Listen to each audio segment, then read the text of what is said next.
Bangladesh premier league বিপিএল-এর ১১তম আসরের জন্য ৫টি সিদ্ধান্ত এসেছে বাংলাদেশ ক্রিকেট বোর্ড বিসিবি থেকে। নাম্বার 1, নতুন ৩টি দল ঢাকা, চট্টগ্রাম, রাজশাহী ৩ জন করে দেশি ক্রিকেটার সরাসরি দলে চুক্তিবদ্ধ করতে পারবেন। সেখানে ঢাকা ইতিমধ্যেই মুস্তাফিজুর রহমানকে দলে নিয়েছেন।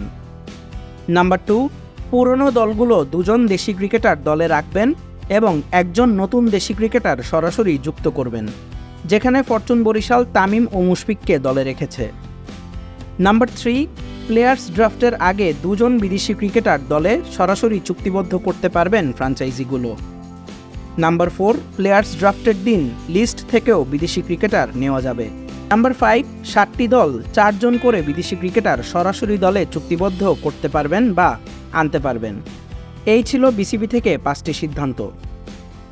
এছাড়া রাজশাহী দলের মালিকানা নেওয়া ভ্যালেন্টাইন গ্রুপ তাদের মালিকানা রূপা গ্রুপের কাছে হস্তান্তর করেছে। এখন রাজশাহী দলের মালিক রূপা গ্রুপ, যাদের 2023 বিপিএলে একটি দল ছিল এবং সেই দলের নাম ছিল ঢাকা ডমিনেটর্স।